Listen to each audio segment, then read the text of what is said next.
राजीव टंडन ने पूंछ में की प्रेस कॉन्फ्रेंस। संगठनात्मक मजबूती और विकास कार्यों पर रखे विचार। आज भारतीय जनता पार्टी कार्यालय जिला पूंछ में भाजपा के राज्य कार्यकारिणी सदस्य शहरी श्री राजीव टंडन द्वारा एक प्रेस कॉन्फ्रेंस का आयोजन किया। प्रेस वार्ता के दौरान उन्होंने संगठन की वर्तमान गतिविधियों, शहरी क्षेत्रों में हो रहे विकास कार्यों तथा पार्टी की भावी रणनीति पर विस्तार से चर्चा की। ये प्रेस कॉन्फ्रेंस बुलाई गई है।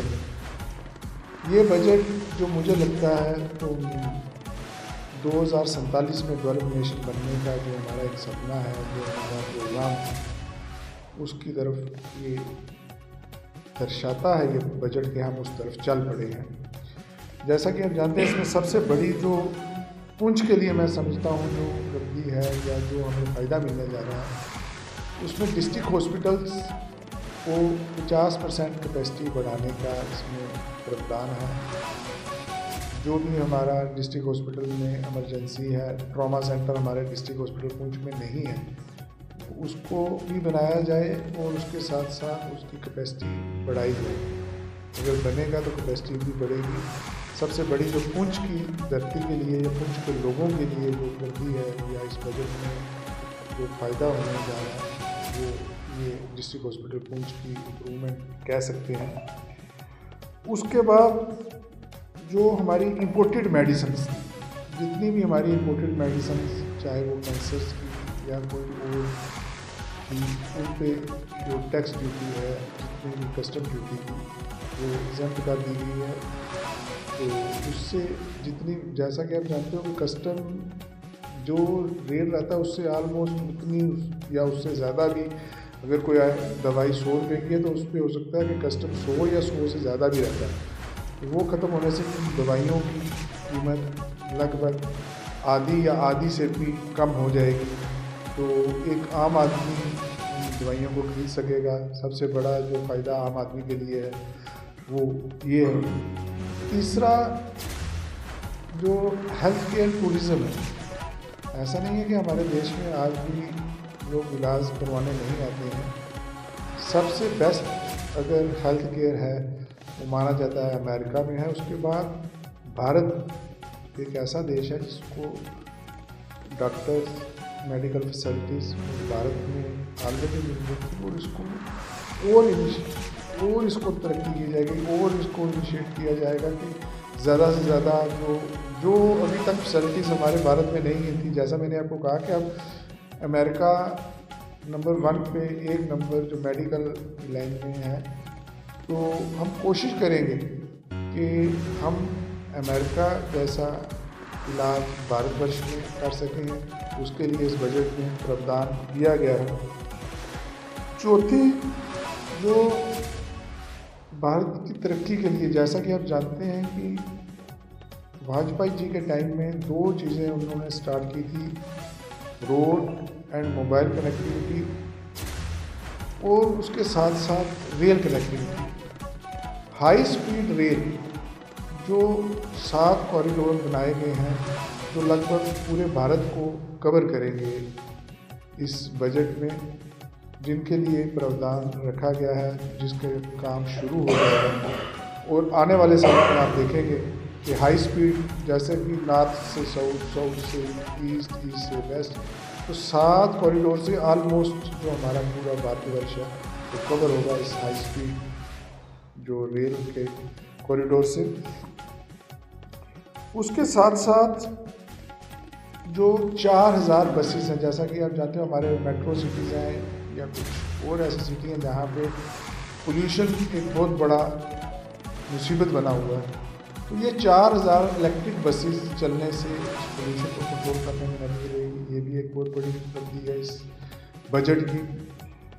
और साथ ही साथ जो फॉरेन इन्वेस्टमेंट पे एक रिबेट दी गई है, जो बाहर से कहीं से जो हम कहते हैं कि फॉरेन इन्वेस्टमेंट हमको चाहिए देश की तरक्की के लिए, वो इन्वेस्ट अगर कोई हमारे यहाँ देश में आके करता है तो उस पर रिबेट दी गई है, जिससे कि लोग अब जिस चीज़ पे भी रिबेट मिलेगी, किसी को सपोज टैक्स में रिबेट मिलती है या उसको कुछ और फैसिलिटी दी जाती है, तो फॉरेन इन्वेस्टमेंट ऑलरेडी हमारे देश में अभी पिछले 10 साल से अच्छी आ रही है।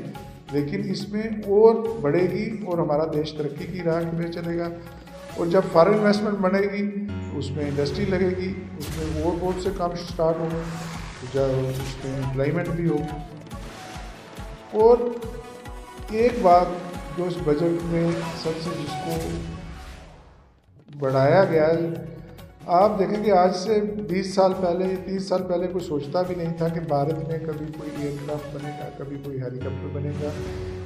तो जितने भी एयरक्राफ्ट के मटेरियल और उसके स्पेयर पार्ट्स, उनसे भी कस्टम ड्यूटी को हटा दिया गया है, जिससे कि ज़्यादा से ज़्यादा फॉरेन इन्वेस्टमेंट, जिससे कि मैंने पहले कहा कि फॉरेन इन्वेस्टमेंट आएगी।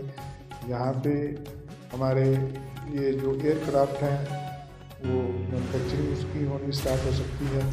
तो इस तरह के स्टेप लेने से मुझे लगता है कि भारतवर्ष को जो बेसिक चीज़ें चाहिए वो दी जा चुकी हैं, उनका अनाउंसमेंट हो चुकी है। एक बात और जो इस बजट में बताई गई कि girls hostel for every district, हर एक डिस्ट्रिक्ट में लड़कियों के लिए एक गर्ल्स हॉस्टल बनाया जाएगा, जिसमें लड़कियां आके रह सकती हैं, पढ़ाई कर सकती हैं या कोई और एक्टिविटी भी कर सकती हैं। ऐसा नहीं कि वो हॉस्टल सिर्फ पढ़ाई के लिए होगा, कोई जॉब करती है, कुछ भी करती है तो वो भी वहाँ रह सकती है। तो गर्ल्स हॉस्टल प्रोटेक्शन भी रहती है, तो ये भी एक स्टेप है जो लड़कियों को सिक्योरिटी देगा। और एक सबसे बड़ी बात टेक्निकल एजुकेशन, मैन्युफैक्चरिंग, इसके लिए स्कूल खोले जाएंगे।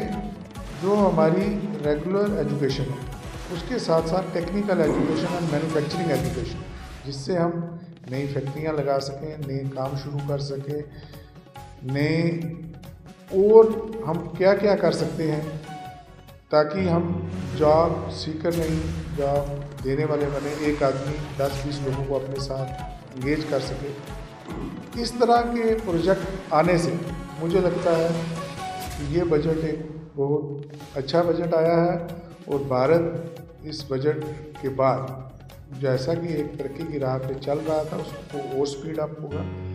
बस ज़्यादा कुछ नहीं कहते हुए मैं अपने फाइनेंस मिनिस्टर का धन्यवाद करता हूँ एक अच्छा बजट देने के लिए। धन्यवाद। सर, अनएम्प्लॉयड के लिए कुछ ज़्यादा सोचा नहीं है। ज़्यादातर हमारे में हमारी डिस्ट्रिक्ट की बात करें या हमारी स्टेट की बात की जाए तो अनएम्प्लॉयड का बारे में बहुत ही ज़्यादातर देखिए डेली मीडिया में प्रोटेस्ट कर रहे हैं, हर जगह कर रहे हैं। इसके बारे में इस बजट में कुछ खास सोचा नहीं है, क्या कहना है? जैसा कि मैंने आपको पहले बताया कि इस बजट की और हमारी ये अभी पॉलिसी जो है वो हमको एम्प्लॉयमेंट सीकर नहीं, हमको एम्प्लॉयमेंट देनी है।